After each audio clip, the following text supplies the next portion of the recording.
Kasang pelikula sa 30 taong nakaraan, kung saan sina Bradley at Lionel Shrike ay magkaribal. Sinubukan ni Lionel ang isang magic stunt kung saan tatakas siya sa isang safe na nakakandado mula sa labas habang nakalubog sa tubig. Ang anak ni Lionel na si Dylan Shrike ay labis na na-excite sa tagumpay ng kanyang ama sa gagawin nitong magic tricks. Sa kasamaang palad, pumalpak ang stunt at hindi na muling lumutang si Lionel mula sa ilalim ng tubig.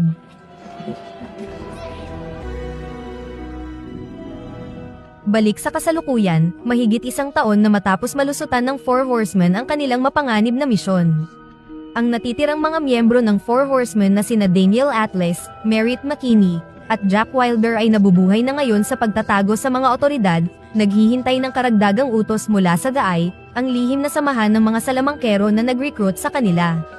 Si Bradley ay nasa bilangguan na ngayon dahil siya ang naiwan na sumalo sa sisi matapos makatakas ang Horsemen sa magic tricks na ginawa nila kung saan ninakawan nila ang isang bangko sa Paris, ang pagkuha nila ng milyon-milyong dolyar mula sa isang insurance company ni Tressler na ipinamahagi nila sa mga tao na biktima nito, at ang pagnanakaw nila ng pera mula sa vault.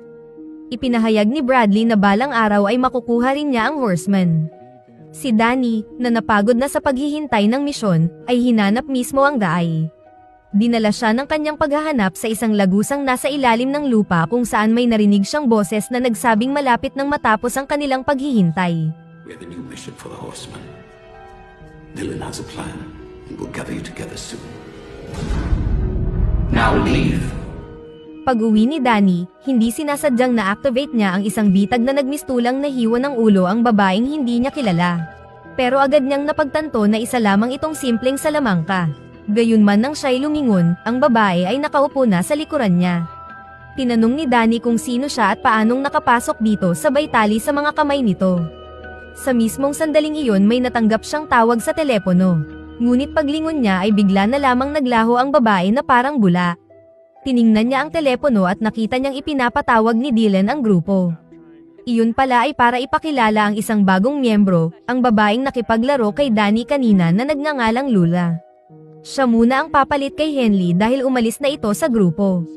Bukod pa rito, binigyan din ni Dylan ng grupo ng bagong misyon, ang ilantad ang tiwaling negosyanteng si Owen Case, CEO ng Okta Company, dahil ang bago nitong software ay palihim na nagnanakaw ng datos mula sa mga mobile user para sa sariling pakinabang ng kumpanya. Lihim itong nag-install ng isang chip sa mga device na kayang magnakaw ng lahat ng personal na impormasyon ng mga gumagamit at ibebenta nila ang impormasyong ito upang kumita ng napakalaking halaga.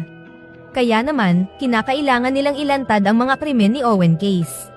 Hindi nagtagal, sa isang komperensya ng Okta Company, nag-disguise ang grupo at lihim na pumasok.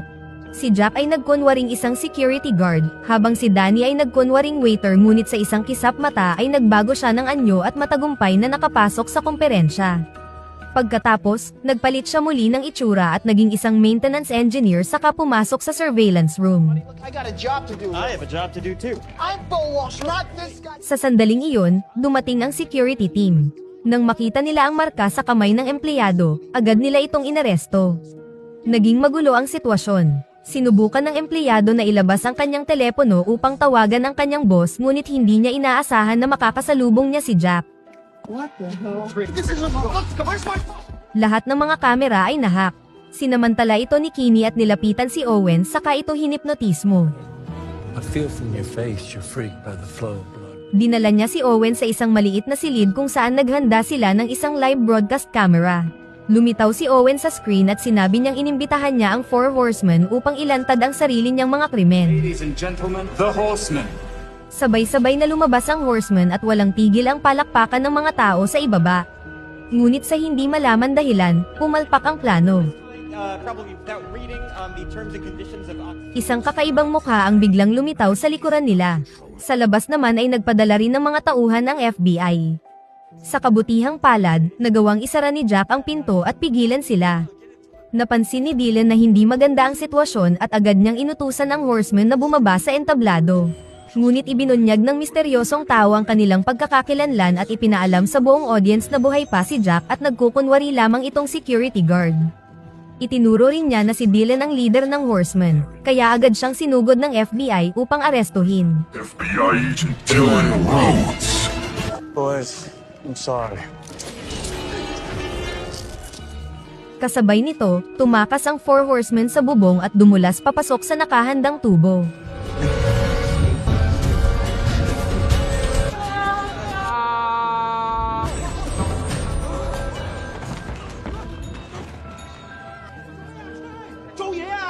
Wasn't there supposed to be a truck? Oh, where the hell are we? Dinala silang diretsyo nito sa Chinatown na ikinagulat ng lahat. Doon, nakilala nila ang isang lalaking nagngangalang Chase, ang kambal ni Kinney. Sinabi ni Chase na nasa Macau, China sila kaya hindi nila pwedeng gawin ang anumang gusto nila. Nagtaka ang grupo kung paano sila napunta ng ganoon kalayo sa pamamagitan lamang ng isang tubo. Ngunit hindi na nagsalita pa si Chase at sa halip ay isinama sila papunta sa kanyang boss na si Walter. Ipinaliwanag ni Walter kung paano sila napunta rito. Bumalik ang kwento sa ilang buwan ang nakalipas. Nagkunwaring deliveryman si Chase at sinamantala ang pagiging hindi handa ni Kinney at matagumpay niya itong hinipnotismo. Dahil dito nalaman niya ang lahat ng plano ng Horseman. Kaya ang escape pipe na ginamit nila ay binago ni Chase. Ang mga ilaw sa loob nito ang naging dahilan kung bakit nawalan sila ng malay. Sa panahong iyon, dinala sila ni Walter patungong Macau. Ang tunay na dahilan kung bakit dinala ni Walter ang Four Horsemen roon ay may kinalaman kay Owen. Dating matalik na magkaibigan sila ni Owen at magkasamang inimbento ang microchip na kayang pasukin ng anumang electronic device at lampasan ang lahat ng computer firewall. Sa pamamagitan nito, maaaring mahak ang lahat ng impormasyon ng mga gumagamit. Ang pagbebenta lamang ng mga personal na datos na ito ay maaaring kumita ng 10 bilyong dolyar. Ngunit hindi nila inaasahan na aakuin ito ni Owen para sa sarili niya. Plano ni Walter gamitin ang Four Horsemen upang nakawin ang microchip, at kung hindi sila susunod, kamatayan ang kahahantungan nila. Wala na silang ibang pagpipilian kundi ang pumayag. Sa kabilang banda, labis pa ring balisa si Dylan dahil hindi niya makontak ang mga Horsemen. Biglang may tumawag sa telepono at si Bradley ang nasa kabilang linya. May mahalaga siyang sasabihin kay Dylan at pinapunta siya agad sa bilangguan upang makipagkita. Pagdating ni Dylan, hindi na nagpaligoy-ligoy si Bradley at dumiretso na sa pangunahing paksa. Sinabi niya na kung gusto nitong malaman kung nasaan ang kanyang Horseman ay ilabas siya nito sa bilangguan sa loob ng 24 oras. May pag-aalangan pa si Dylan at matapos ang sandaling pag-iisip, pumayag din siya sa wakas at ibinunyag ni Bradley na nasa Macau ang Four Horsemen ayon sa kanyang source. Samantala, naghahanda naman ng ilang kagamitan ang 4 na Horsemen para sa gagawin nilang misyon. Pumunta sila sa isang antique shop upang bumili ng plastic na makakapagtago ng microchip upang makadaan sila sa security gate nang hindi nadidetect. Ngunit sinabi ng matandang babaeng may-ari ng tindahan na walang ganoong bagay dito. Dahil dito, napilitan ang grupo na bumalik at sama-samang gumawa ng plano kung paano nakawin ang microchip. Sa sandaling iyon, bigla nilang natuklasan na eksaktong kasya ang microchip sa loob ng isang baraha. Kaya nakaisip ang grupo ng paraan upang gamitin ang baraha bilang taguan nito.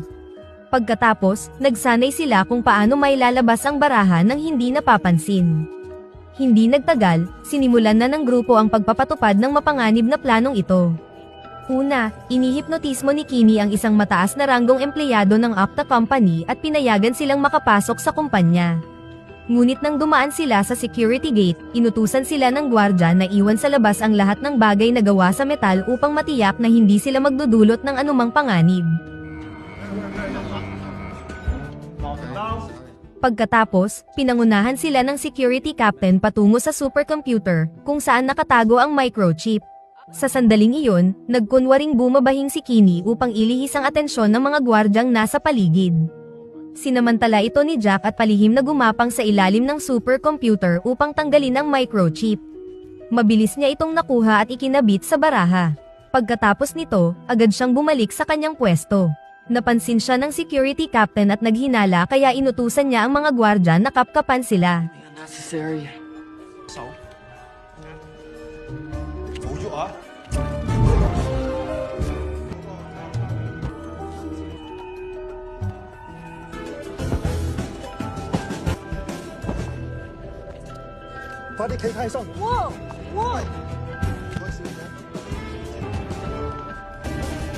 Matapos ang ilang sandaling pagsisiyasat at walang nakitang anuman, napilitan ang mga gwardya na pakawalan sila. Gayunpaman, nanatili ang problema kung paano nila mailalabas ang microchip sa metal detector. Sa sandaling iyon, naalala ni Jack na hawak pa rin ng gwardya ang kanyang wallet nang tumunog kanina sa metal detector mula nang pumasok sila. Kaya hiniling niyang ibalik ito, at sinamantala ang sandaling ipinasa ng gwardya ang wallet sa metal detector kasabay ng paghagis ni Kenny sa baraha na may dalang microchip. Sa gayon, matagumpay nilang naisakatuparan ang plano. Sa panahong iyon, nakarating na rin sina Dylan at Bradley sa Macau. Nagpunta sila sa iba't ibang lugar upang magtanong tungkol sa kinaroroonan ng Four Horsemen at napadpad sa parehong antique shop. Nang makita pa lamang ng may-ari ang larawan, agad niyang nakilala ang mga ito at sinabi na kakaalis lamang nila rito. Sa loob ng tindahang iyon, napansin ni Dylan ang maraming kagamitang pangmahika ng kanyang ama. Kabilang narito ang safe na ginamit ng kanyang ama sa pagtatanghal kung saan sa kasamaang palad ay nasawi ito. Lumapit si Bradley at pinaliwanag na madalas pumunta ang kanyang ama dito sa Macau. Tinawag ni Lee si Dylan dahil may mahalagang ibibigay sa kanya na galing sa kanyang ama. Ito ay ang relo na suot ni Lionel Shrike noong namatay ito sa pagkalunod. Habang abala si Dylan ay pumasok si Bradley sa isang lumang kabaong. Nang buksan iyon ni Dylan, bigla na lamang siyang naglaho. Hindi nagtagal, nakita ni Dylan si Danny sa kalye at nag-usap sila. Ngunit sa pagkakataong ito ay wala nang halaga si Dylan para sa kanila. Atlas, give me the stick. Dylan, you're not our leader anymore, okay? Ilang sandali lang ay nagpadala si Walter ng mga tauhan upang habulin si Danny. Lumalabas na tinakasan ng horseman si Walter matapos makuha ang microchip. Nang makita ni Dylan na hindi maganda ang sitwasyon, nagkunwari siyang inatake si Danny ngunit palabas lang ito upang patakasin si Danny at si Dylan ang humarap sa mga tauhan ni Walter. Gayunman, mag-isa lamang siya at hindi sapat ang kanyang lakas upang labanan ang mga ito, kaya mabilis siyang nahuli ni Walter. Samantala, nakabalik na si Danny sa kanyang mga kasamahan at ikinwento ang lahat ng nangyari.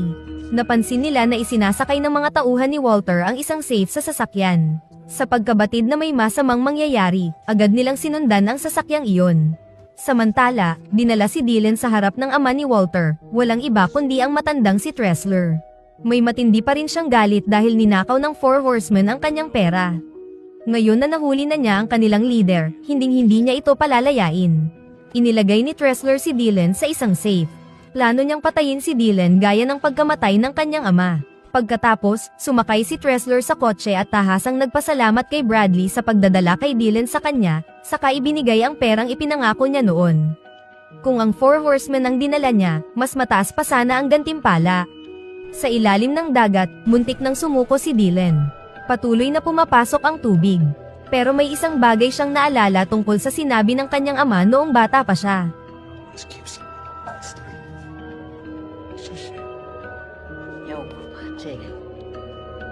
Naisip niya na maaaring ang relo ng kanyang ama ang tinutukoy nito, at dito nga nakatago ang susi ng safe. Mabilis niyang tinanggal ito upang buksan ang safe. Sa kabutihang palad matapos ang ilang pagsisikap, matagumpay na nakatakas si Dylan ngunit naubusan na siya ng hininga. Buti na lang dumating ang Four Horsemen at iniligtas siya. Bumalik sila sa antique shop at doon nagpulong. Pinag-usapan nila ang mga susunod na hakbang na gagawin nila. Habang nag-uusap, natuklasan nila na peke pala ang microchip na nakuha nila. Marahil ay may dalubhasang kumuha nito mula sa kanila. Ngunit mabuti na rin ito dahil hindi pa alam ni na Tressler at ng kanyang anak ang tungkol dito. Nagpa siya ang grupo na gamitin ito upang pabagsakin ang mag-ama. Hindi nagtagal, muling lumitaw online ang Four Horsemen. Inihayag nila na magkakaroon sila ng isang palabas sa London. Dahil dito, nagngit-ngit sa galit sina Walter at kanyang anak.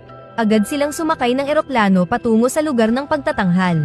Sa plaza, mabilis na napuno ng mga manonood ang lugar. Naghiwa-hiwalay ang Four Horsemen, at bawat isa ay nagperform sa magkakaibang lugar.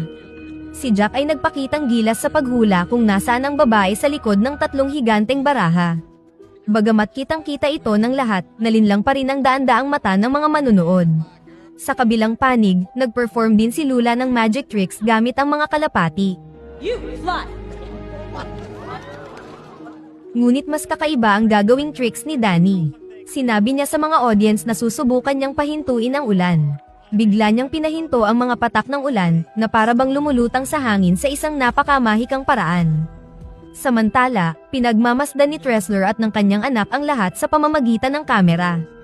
Hindi nila sinasadyang matuklasan na buhay pa si Dylan, na lalo pang nagpaalab ng kanilang galit. Agad silang nagpadala ng mga tao upang hulihin ang Four Horsemen. Ang unang nalagay sa panganib ay si Kinney nang harapin siya ng kanyang kapatid na si Chase. Nang malaman niyang nabunyag na ang plano, tumawag siya at ipinaalam ito kay Dylan. Agad namang inutusan ni Dylan ang lahat na umatras. Unang umalis si Jack, naging mga baraha siya at tuluyang naglaho. Sumunod si Lula, tinawag niya ang mga kalapati at nakatakas. Ang pinakaastig ay si Danny, na tumalon sa tubig nang hindi nag-iwan ng kahit anong bakas. Nang dumating ang pulisya, huli na ang lahat. Sa sandaling iyon ay biglang lumitaw si Bradley. Sinabi niyang tutulungan niya ang FBI na hulihin ang mga horsemen. Natunton ng mga tauhan ni Tressler ang Four Horsemen. Nagkaroon ng matinding habulan sa lansangan.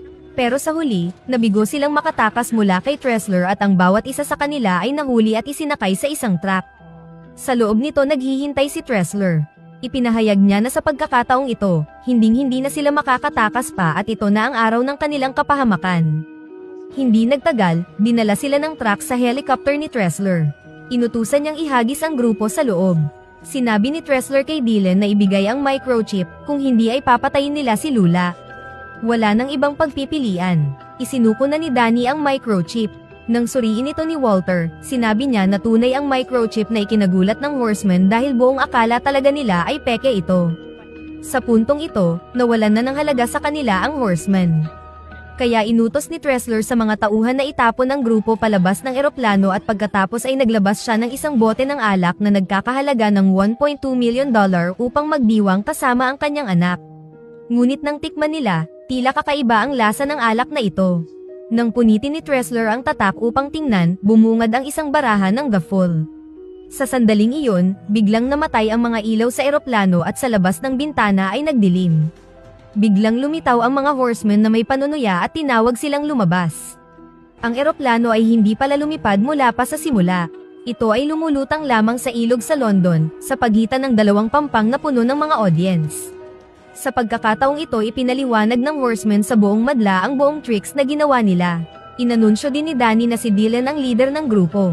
Ang kanyang talumpati ay ipinalabas sa buong mundo. Dahil dito, nabunyag ang lahat ng krimen ni Tressler at ng kanyang anak. Sa mga kasong manipulasyon ng merkado at pagnanakaw ng personal na impormasyon, tiyak na gugugulin ng mag-amang ito ang natitirang bahagi ng kanilang buhay sa bilangguan. Nagtapos ang palabas ng gabing iyon sa isang napakagandang fireworks display. Ngunit nang dumating ang pulisya, tuluyan nang naglaho ang mga horsemen. Si Dylan na lamang ang naiwan.